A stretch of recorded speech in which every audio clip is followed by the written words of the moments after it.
Now it's officially afternoon. So we all know that getting enough sleep is essential for helping a person maintain optimal health and well-being, yet it is one of the first things we neglect. Today, Dr. Shaib is going to help us understand the importance and the science around sleep. Dr. Shaib is the head of Baylor Sleep Medicine and specializes in sleep-disordered breathing, insomnia, chronic respiratory failure, and chronic mechanical ventilation. As the head of Baylor Sleep Medicine, Dr. Shaib also serves as the Baylor Medicine sleep specialist for both Baylor 360 Executive Health and Baylor Medicine Stratus Integrated Health Programs. Dr. Shaib. Okay, hi everybody. Thank you for inviting me to give this talk. I'm a sleep specialist. I also do pulmonary and critical care, but talking about sleep and educating people about the importance of sleep is one of my passions. So thank you for giving me this opportunity. You can hear me well and see my slides? Yes. Excellent. So I'll go ahead and start it. This is a talk that I like to give usually as an introduction about sleep. Why do we sleep and why is it important? And it's now a little bit modified for the ongoing pandemic. So please feel free to interrupt or send on the chat or send your questions to Jennifer, and we'll be happy to answer any questions that or any topics that I didn't cover in this talk. So first slide is my disclosure that I have no financial disclosure. I promise you there's no risk of sleepiness associated with the content of this talk. However, excellent timing always. I always get invited to give talks at noon, which is great because when people start feeling sleepy when I'm talking, it's not because of me. It's because this is the time of the day where the body starts having the first period of increased sleepiness. Because if this is our tendency to sleep, we wake up in the morning and we are awake and our tendency to sleep goes down. Around 12 noon is when that tendency starts peaking up. So people feel sleepy after 12 noon, maybe till 2:30 or 3 o'clock, and then we get another boost of energy. Or you might be one of the people who did not get a good sleep last night. You might have a sleep disorder that we can talk about, but it's not me or the content of my slides. So bear with me and see how we can go through this challenging timing. So when we talk about sleep, I see it as an essential element of how we look at our health. How we look at health and wellness. We talk about nutrition, we monitor our weight, we talk about stress, we incorporate exercise, we modify habits, we look at our environment and want to be practicing and living in a healthy environment. And for me, sleep is one of those major blocks of the self-care and wellness that's commonly overlooked. So the question that always comes, why do we sleep? I've had patients who told me that they feel that sleep is a waste of time. But the question about why we sleep and why do we continue to do that? An average person spend 1/3 of their life sleeping. So 1/3 of our life is in a process that involved us being disconnected from the environment around us. We're not awake for anything around us. At some period of the night, we are even paralyzed. Our temperature is at its lowest. So a very complex process going on, occupying 1/3 of our life. So let me tell you more about this. We know that sleep is important. Otherwise, according to one of the founders of sleep medicine, then if sleep does not serve an absolute vital role or function, then why did evolution preserve it? Why do we continue to have it? And we have not seen any change in the amount of sleep that we need. We have not seen any change in that process. That process persists. So we know that is essential. It must be doing something good. From my perspective as sleep specialist, sleep is a period that is trying to protect your body physically, and also your body, your brain activity, cognitive function, memory, and all this. I'm going to talk more about this. So sleep deprivation experiments are not common. Actually, we don't do them on humans. But experiments that were done on rats by putting the rat on a platform that is not very balanced. So the rat will have to keep moving, otherwise they will fall in the water. So this is how the rats couldn't rest and therefore could not sleep. And by doing this, those rats ultimately died. Without sleep, death happens. They will get very malnourished, although they're eating more. And at the end, the skin looks very, scarred and ulcerated, and the rats will die. So we know from animal models that sleep is essential for survival. Human experiments have been done. They're not intentional. Usually healthy young men decide to take a challenge, and this is how it happens.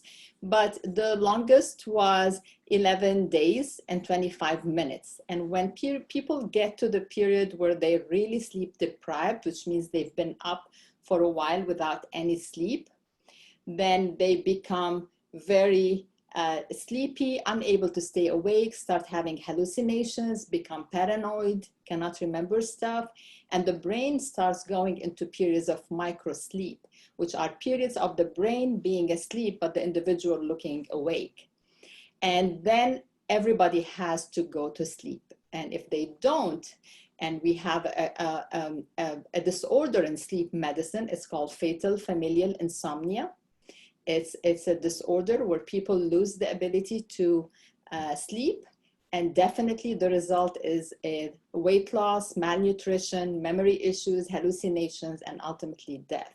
So sleep deprivation experiments do not exist, but we have enough information to know that sleep is really an essential element for survival. And when we talk about why do we sleep, there are lots of theories. We sleep to conserve energy.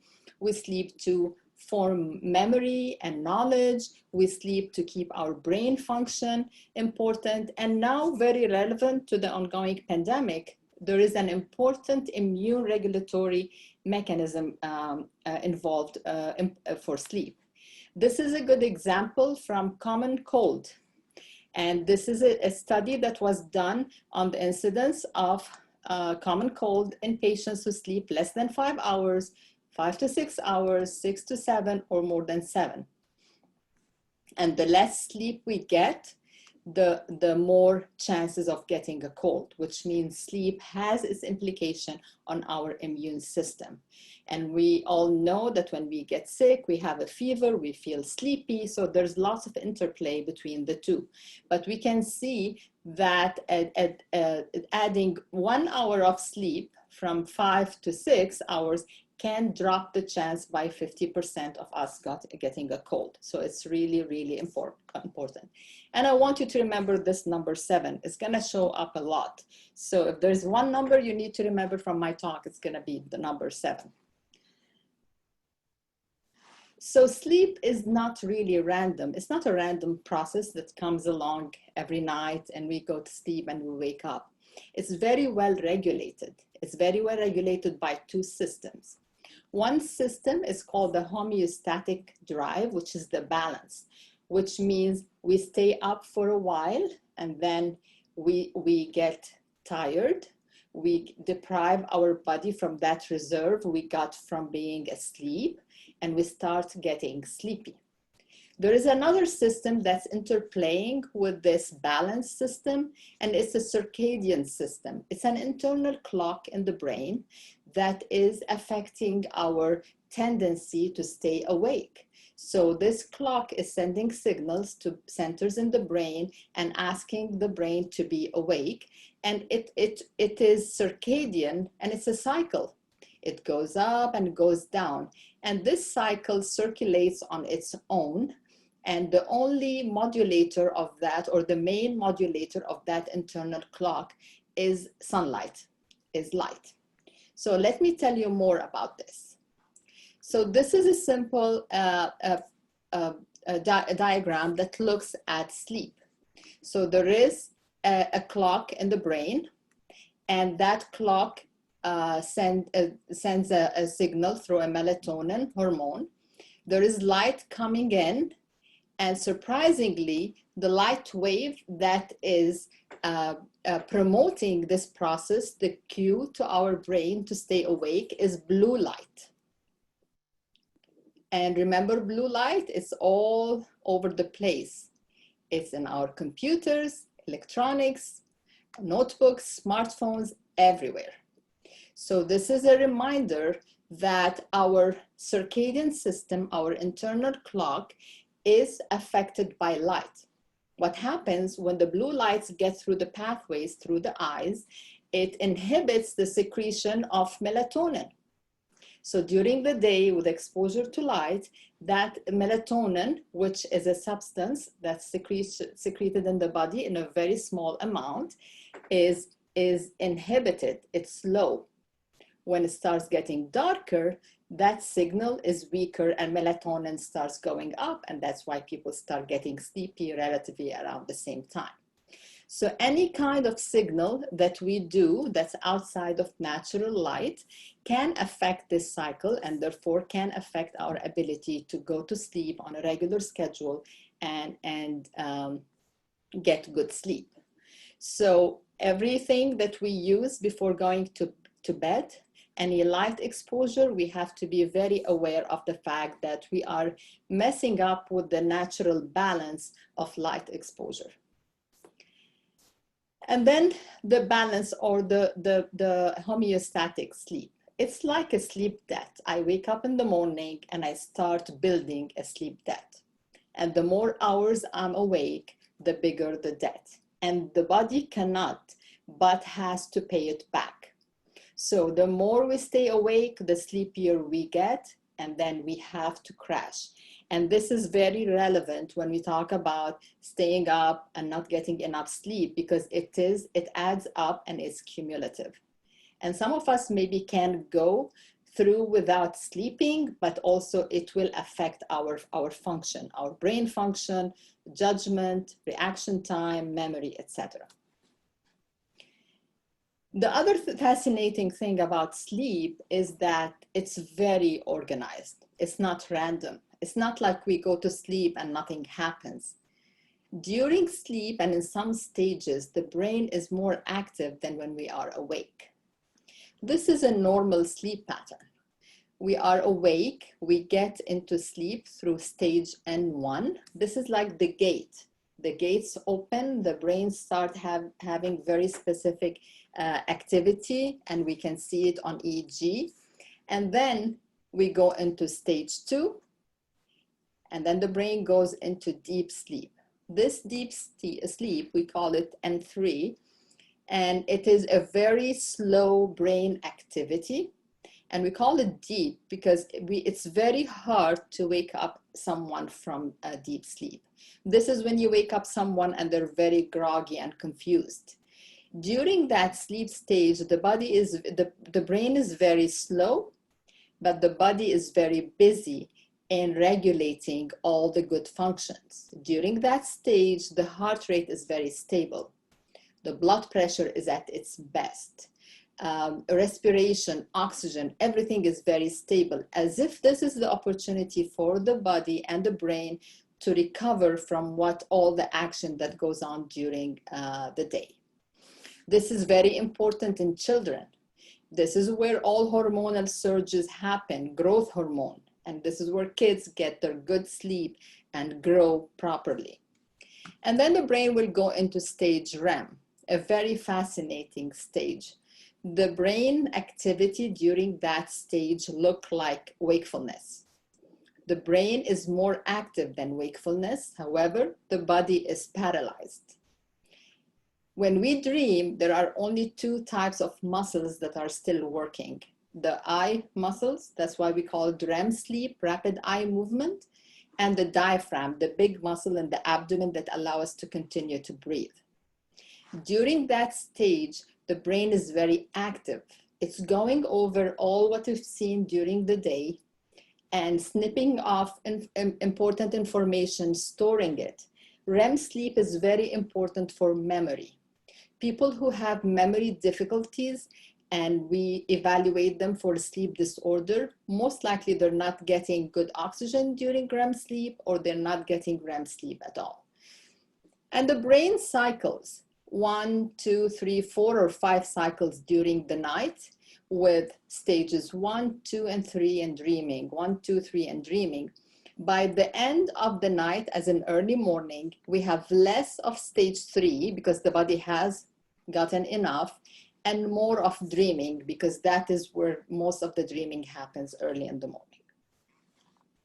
And the sleep need varies. It varies as we grow, but it never goes away. And we cannot document that this need to sleep has changed over the evolution of the human being. But we know a newborn to an infant, at least 12 to 15 hours of sleep per day. And then we go down as we grow up. Still, a good amount of sleep is needed, 9 to 11 for school age, teenagers 8 to 10. So if your teenager sleeps in late, that's normal. As long as they're getting good amount of sleep, that will be fantastic. Young adults, adult, and older adult, but the number never really goes down. 7 to 8 is going to be the number of nocturnal sleep that we need to stay healthy and functional. This is looking at America in general, and looking at people who responded for how many hours of sleep you get. And we can see at least 30% of the population is getting less than 6 hours of sleep. So this is very alarming. And we're gonna go over why would people not choose to get sleep, or do we really choose to not to get enough sleep? This is another National Sleep Foundation data that shows that USA, we're not alone, but we are really scoring one of the lowest numbers of average hours of sleep, 6.5, compared to other countries that average 7 hours and more than what we're doing. Japan maybe beats us with less hours. So in general, we are a sleep deprived population. And in general, the world is sleep deprived, and there are multiple reasons for that. But why is this important?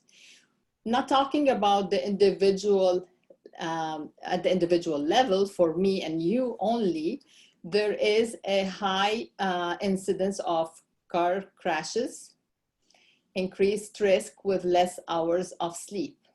The less we sleep, the higher risk of getting into an accident. Money being lost because of the less sleep we get. Lots of things, pain perception is exaggerated when we don't sleep well. So there are lots of implications that are related to society and related to individuals. So, but why are people not getting enough sleep? This is another survey from the National Sleep Foundation looking at the American people's priority. And it's really great that fitness and nutrition are really a big priority. But look at sleep. Like sleep and social life are competing for the last values, because people don't take it as a priority. People are more committed to whatever a new lifestyle for them is, definitely focusing on fitness and nutrition and work. So it's not getting enough sleep is really behavioral, of who we decide who we are and how we're gonna live. And it's also related to what we do, what kind of work we do, what kind of family we have, what kind of obligations we have. And there's a whole spectrum of reasons that we can come up with to explain why we're not sleeping well.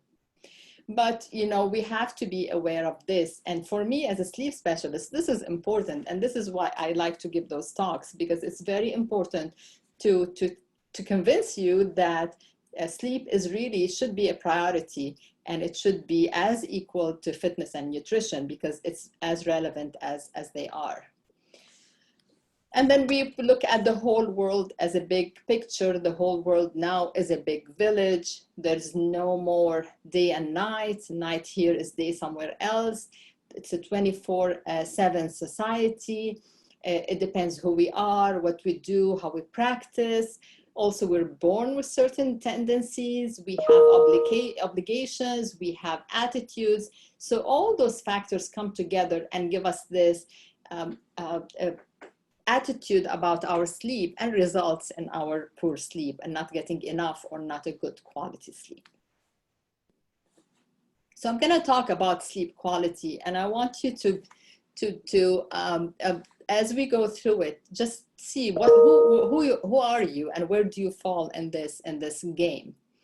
So when I talk about sleep environment, I'm mainly talking about the bedroom.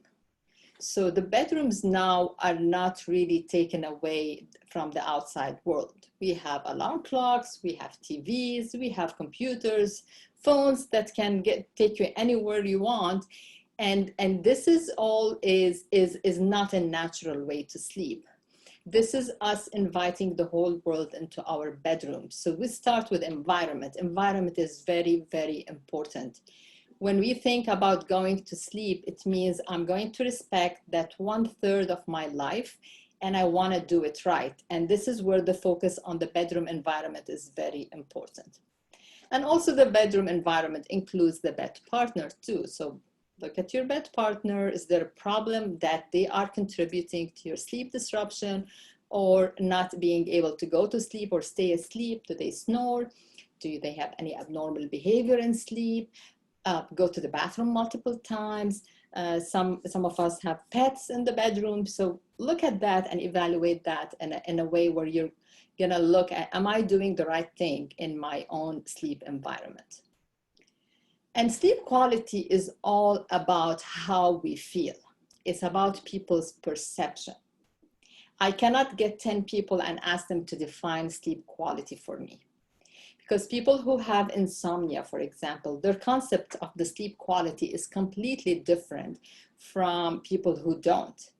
But we've done multiple studies where those two groups, the people who have very poor sleep quality perception and people who have a good sleep quality perception, if we take them into the sleep center and we study their sleep during the night, they might not look that different. So when we get up in the morning and we evaluate our sleep quality, it really depends on our perceptions and expectations. How did I define it before going to bed? Or how do I define it when I wake up in the morning?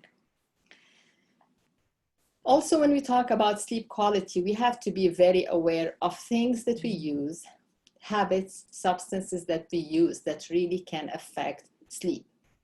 Smoking is not good for sleep. It is very disruptive, other than the direct effect of nicotine in sleep, other than the effect of coughing and all the other stuff that comes with it. Caffeine is really a great thing when it's used wisely. But when we use caffeine close to bedtime, even though you go to sleep, your sleep will not be a good restorative sleep because caffeine will still cause sleep disruption. Some people use alcohol and they believe that alcohol makes it easy to fall asleep. And I cannot deny that. Yes, alcohol makes it easy to fall asleep, but when the alcohol level starts going down during the night, the alcohol that you took to make you fall asleep is gonna be the cause of significant sleep disruption. People are going to have more and more disrupted sleep. So although it helps to go to sleep, but it's not helping with the continuity of the sleep or the quality of sleep. Also, we look at other issues. We are all prone to have medical, psychiatric issues, chronic pain. All those are going to be interfering. So although it's a period of time that we take for granted, I hope we all appreciate how much it's affected by who we are, what are our expectations, what substances we use, what medications we use, what medical problems we use. And then we look at the type of what work we do. Some of us are working shift work. Some of us are working, with offshore, remote countries, traveling across time zones, lots of other challenging work environments. And like the general population, in this group, some of us are gonna have sleep disorders. Sleep apnea, restless leg, insomnia, multitude of those. So now the picture gets more complicated. So this is the implication of not getting good sleep. So we're living in a macro system that's affecting us in different way. Who we are, where we live, what technology is available, and all this. Then within the mesosystem in our family and in our culture, what we do, and then the individuals we are. But definitely not getting good sleep quality and quantity has been proven to affect us in different ways. Our cardiovascular system, like the heart and the brain, immune function, our ability to resist infection, weight gain or the ability to lose weight is influenced by that, risk for cancer, stress, anxiety, depression, and the list goes on and on. And definitely sleep quality and quantity is also associated with increased mortality, which means it's one of the additional causes of short life. But, in reality, this is the world we live in. We talked about all the factors, and it's a crazy word. We all know that. It's going and going and doesn't really stop. So if you listen to all what I said, you're gonna say, okay, Dr. Shaib, how much sleep do we need to get? And I've shown you, and I asked you to remember the number 7. It showed up on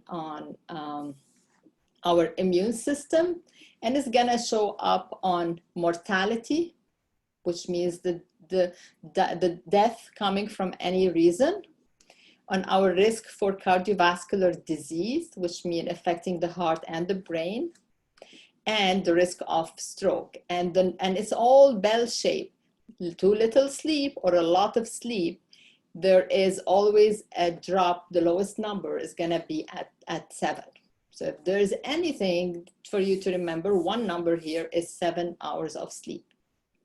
Now, some of us could be short sleepers. There are some people who are genetically inclined to be able to do well, stay healthy, and function with 4 hours of sleep.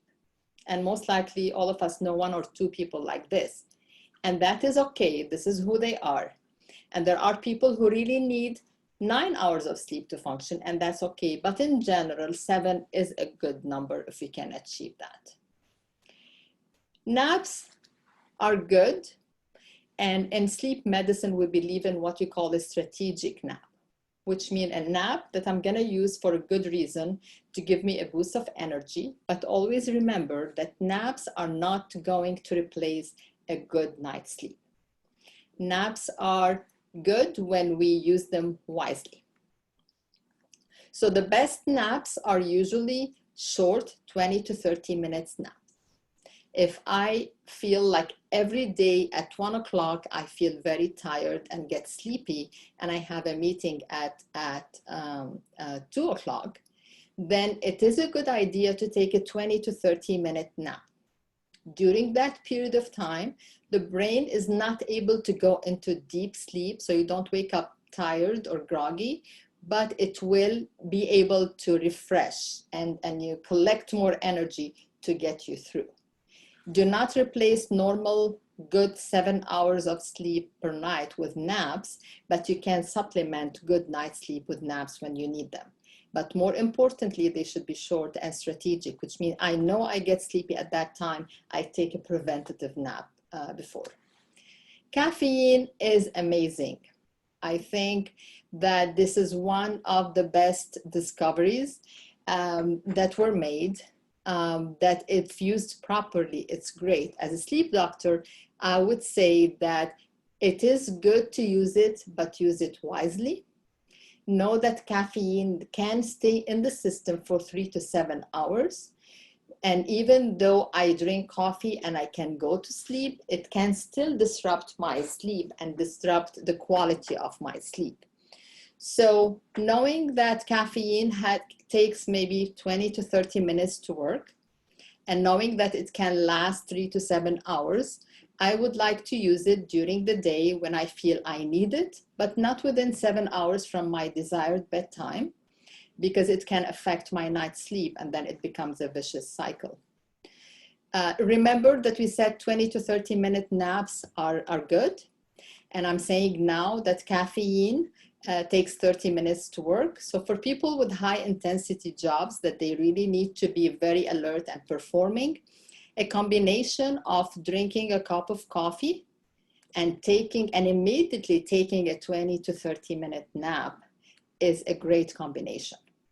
Where people call it nappuccino, which means you drink the coffee, you take the nap, in 30 minutes you wake up, the coffee had started working, and you already got your brain restorative action to get you more energy.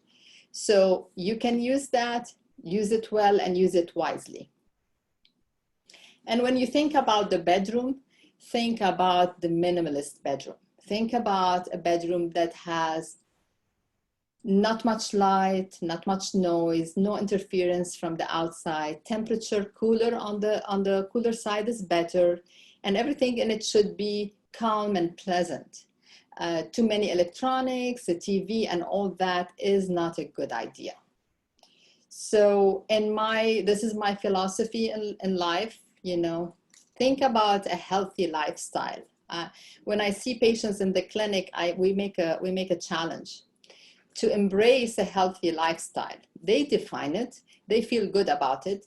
Eating well, exercising, and sleep will be the third item that I focus on. And definitely keep those electronics out of the bedroom. And I say this for all of us, for our kids, for us, for everybody. This is a very dangerous thing. This is an intrusion into our normal sleep, and this is a blue light that we're introducing at the wrong time. So when we talk about sleep practices, we also always say avoiding caffeine, alcohol, nicotine close to bedtime. Always have a pre-sleep and bedtime routine. It's always to have that thing that sends a message to the brain and to the body that we are gonna go to sleep. Little behaviors that people do that may, drink a cup of herbal tea, brush teeth, wash face, do anything just to give that message and make it an enjoyable activity. Always keep a regular bed and wake up time. Go to bed when sleepy. Don't go to bed when you're not sleepy and struggle there to go to sleep. And if you have lots of concerns, it's a good habit to keep a worry list outside of the bedroom. Write down what is worrying you and then keep it there and come back to it the next day. And anytime you go to bed and you're not able to fall asleep, get out of bed. Go do something that doesn't involve electronics and it's not very stimulating, and come back to bed when you're sleepy so that you don't build a new problem. So usually I end my talk with a message on mindfulness and meditation. And the older I get, the more I value this. That fact of being able to disconnect from the crazy world around us, to be doing something that is really for us, for our internal well-being and balance. So this is where I would have ended my talk with you today. However, we're faced with a big challenge. We have a pandemic. We are all engaged in this, willingly, unwillingly. I don't know about you guys, but we have like 4 websites open. We're tracking numbers.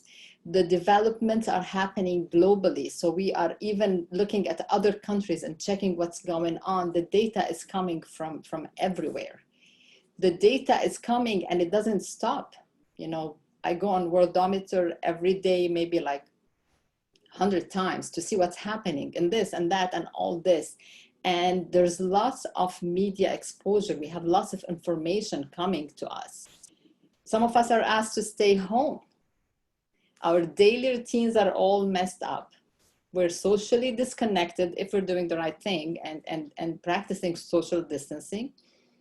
We have lots of financial concerns about work and people who work with us and for us and all this. And we have health concerns. What if I get it? What if somebody I love gets it? And when we kept our jobs, our work schedule is different. Our work assignments are different. So, what is a sleep doctor gonna tell you again about how to deal with this? Because this is very, very important. So what have we observed so far? We looked at data coming from China and Italy now mostly, and telling us when they did their studies, what did they observe? They observed more anxiety and distress in the general population. Even some people are experiencing PTSD, and definitely sleep disturbance is a big part of what's going on.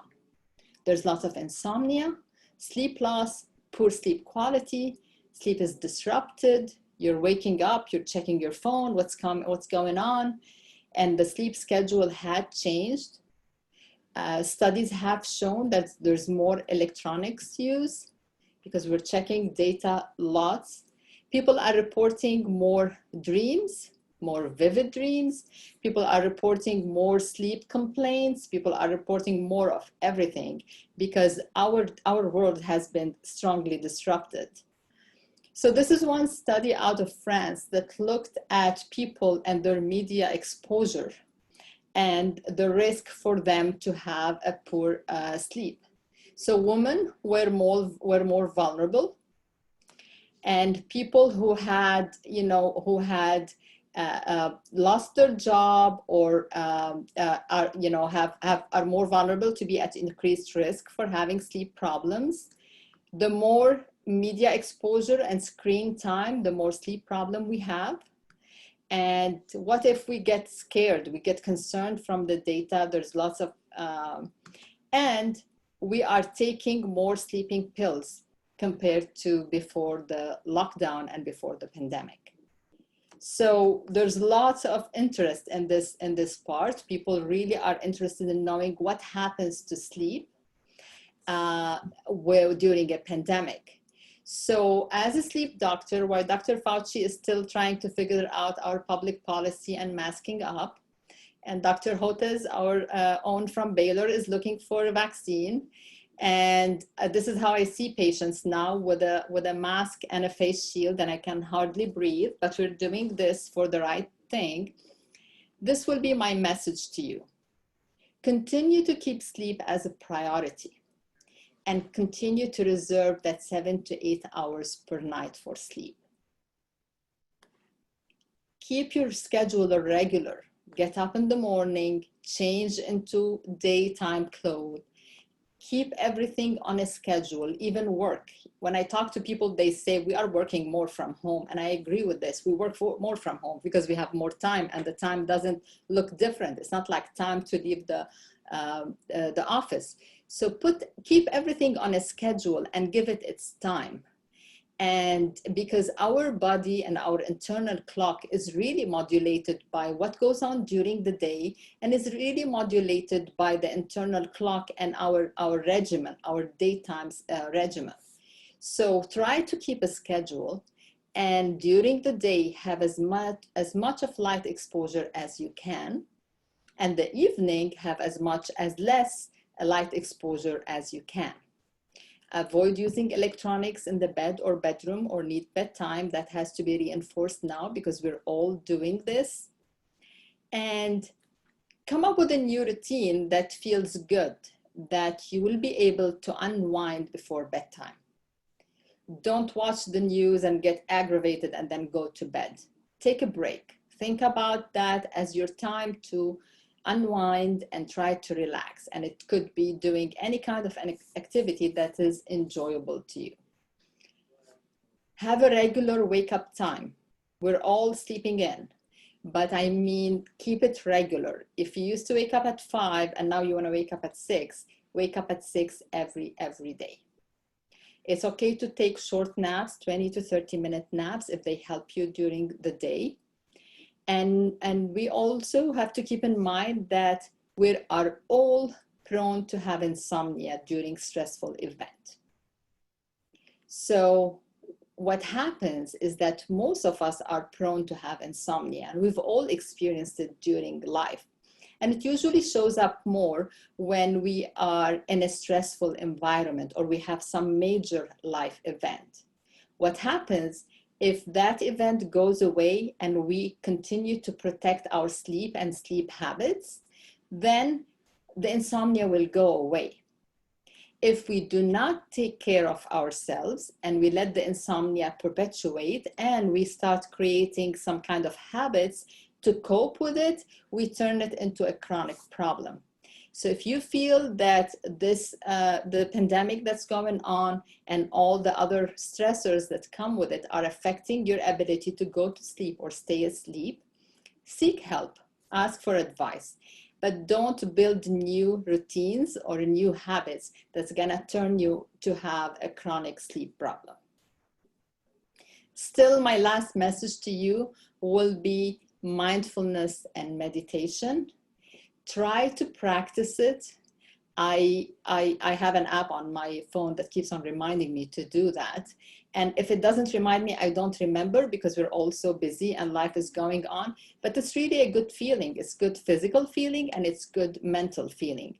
So this will be my message to you. Try to protect your sleep, respect your sleep and give it what it needs, and try to disengage sometimes and disconnect, meditate, practice mindfulness, and stay healthy.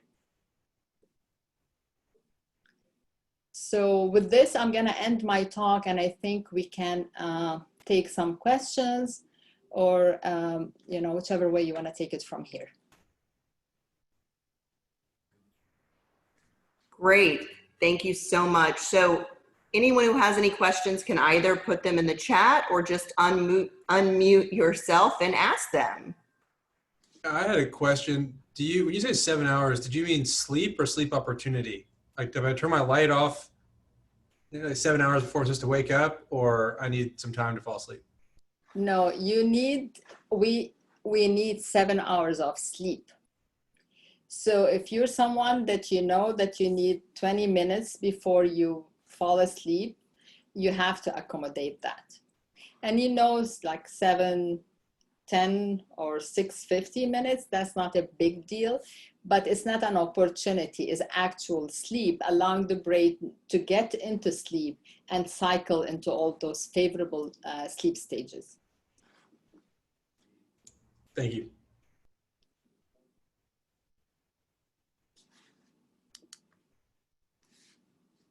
Okay, I have a message here on the chat. I'm gonna read it. I have been tracking my sleep via the Aura Ring the past 2 years. My biggest issue is that I lack deep sleep, averaging only 20 to 30 minutes per night. After analysis, I believe the number one trigger for this is stress. It's hard for my mind to turn off, and also my brain processes challenge in the middle of the night. Any advice on this issue? I have heard about things like sleep tap or guided audio sessions for this. Any help appreciated? Okay. So first of all, the first disclaimer I have about those sleep tracking devices is that each of them has its own technology, and the data we get out from them is not always accurate. The best way to tell a sleep stage and what's our brain doing during sleep is doing a sleep study, and we do EEG, which is the electric activity of the brain, and that's how we decide. Most of those devices are looking at movement and maybe heart rate variability and stuff like that. So I wouldn't take that amount of deep sleep as actual what you're getting. But the good thing about those devices, they're really good to track the effect of an intervention. So you mentioned it here really well, that your brain doesn't stop, and you feel that in the middle of the night there's lots of things going on. So this is where you're going to keep using that technology, but do an intervention to help you with acquiring habits of relaxing when you go to bed.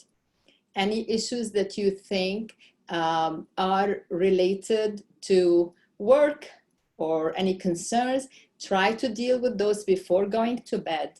And don't allow yourself to be thinking about issues that are not sleep related in bed. We have a process for this in sleep medicine. We have a whole field of behavioral sleep medicine where we teach people how to go to sleep normally and how to stay asleep normally. And this is where what we call, it's called guided imagery, which means you're not going to be thinking about work when you wake up or when you're going to bed. You're going to choose something that you enjoy and think about it and imagine it, and avoid being in bed with lots of thoughts and idea. So in summary, those trackers are really good, but they're not giving you the whole picture. So I wouldn't act on them, but I would act on your sleep complaint or your perception of your sleep. So don't get fixated on the number, but it's how you feel about your sleep. And if you want to do an intervention to improve, like when you go to sleep, your brain is really relaxed. You're thinking about favorable stuff. That will be very helpful. Another question is, can you get too much sleep? Instead of not getting enough, can you get too much? Well, too much sleep is not ideal too, okay? But when you say too much, it means that you have nothing to do and you got too much, or your body is needing that much. When the body is needing more sleep, there are different possibilities. One, that you are a long sleeper. And there are people who are like this. It's genetic. You were born like this, not a problem. Or the sleep that you're getting is not as good quality, so it's not enough for you in that portion, and you need more.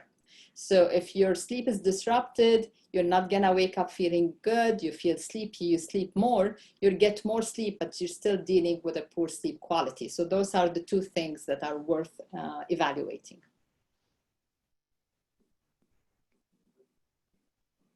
Okay, any other questions or comments? I've got one more. You mentioned waking up at the same time every day, and you also mentioned getting 7 hours. So if during the week I wake up at 5:30 a.m. and on the weekends I usually sleep in more, should I be trying to get up at 5:30 or sleeping 7 hours? So this is a very good question, actually. I always ask myself too. So if you're somebody who can, like if you're somebody who wakes up at 5:30 and then you wake up on the weekend at 5:30 but feel you can get more sleep and you go back to sleep and get it, then that's fine. Because this is, it might be your body telling you, hey, we have a sleep debt from the week and we can pay it back now, so let's do it. So that's okay. Or if you're somebody who can sleep till, instead of waking up at 5:30, you can sleep till 7 easily, I think that's also okay, because that's, and again, your body is telling you, we have a debt from the week, let's pay it back. So that is absolutely okay, but don't go to extremes, because then the system gets confused. But it's completely acceptable and normal to be able to get 1 or 2 hours of sleep on the weekend. Awesome, thanks. You're welcome.